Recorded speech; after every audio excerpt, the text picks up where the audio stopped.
All right, let's just jump right in.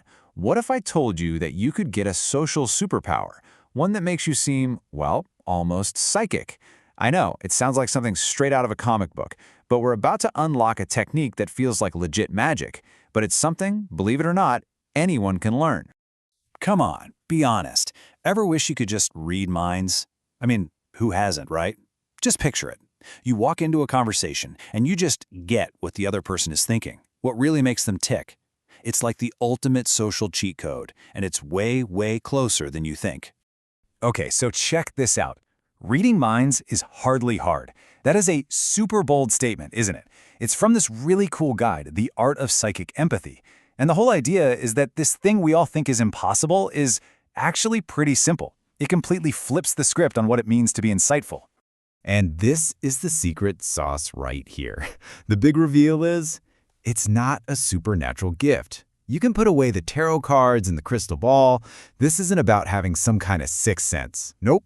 It's a skill, something you can actually learn and practice. And once you get it down, man, it gives you this incredible edge in pretty much any social situation. So let's give it a name. It's called psychic empathy. And just to be clear, we're not talking about hearing voices or predicting the future. It's all about the art of making someone feel so deeply understood, like you're really, truly listening to them on a whole other level. And the secret weapon to do that? Just focused listening. That's it. Okay, so how does this even work, right? How can just listening be so powerful?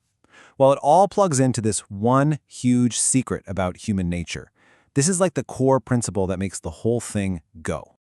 And here it is, the big secret. You know the one topic that every single person you will ever meet is an absolute world-class expert on? Themselves. Their life, their thoughts, their feelings, their stories, and just like any expert, they secretly love talking about their favorite subject. Now, I mean, look at this. It kind of breaks it down perfectly, doesn't it?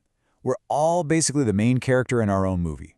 Our interests, our opinions, that's what takes up most of our brain space. And hey, that's not a bad thing. It's not selfish, it's just how we're wired. And knowing this, that's your key. So we've got the why down, right? People are fundamentally interested in themselves. So now let's get to the how. How do you actually unlock this psychic ability? And you're probably going to be surprised by how simple it is. We're not talking about some complicated 12-step program here. It's just a tiny shift in how you handle a conversation. Okay, you ready for this? It's 2 steps. Step 1, stop talking. Seriously, just stop. Stop trying to be interesting, stop telling your story, stop trying to make your point. Then, step 2, ask genuine questions about them. Turn the spotlight completely around. And I don't mean an interrogation. Just be curious. Ask questions you actually want to know the answer to. And that's it. No, for real, that's the whole technique. All right, so what happens when you actually do this? What's the big payoff for just shutting up and listening? Well, the result is something we can call the charisma effect, and it will totally transform how people perceive you. And this breaks it down so perfectly. On the one hand, look at what they feel. When you do this, they feel understood, they feel important, they feel fascinating. Now, look at the other side. Because you made them feel that way, here's how they see you. As psychic, as super charismatic, and as an amazing conversationalist, all while you barely said a thing about yourself. It's incredible. Okay, so now you've got the theory, you've got the technique. It's time to actually think about putting this superpower to the test. This isn't just some neat idea to think about. It's a real tool you can start using, like in your very next conversation.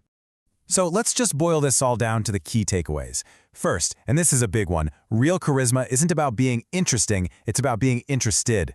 Second, reading minds isn't about magic, it's about letting people reveal their own. You just have to make them feel safe enough to do it. And finally, the crazy paradox is that by focusing completely on them, you become unforgettable. So I'm going to leave you with a challenge. Your very next conversation. I don't care if it's with a coworker, a friend, your barista, just give it a shot. Stop talking, start asking, and just see what happens. So my question to you is, whose mind will you read first?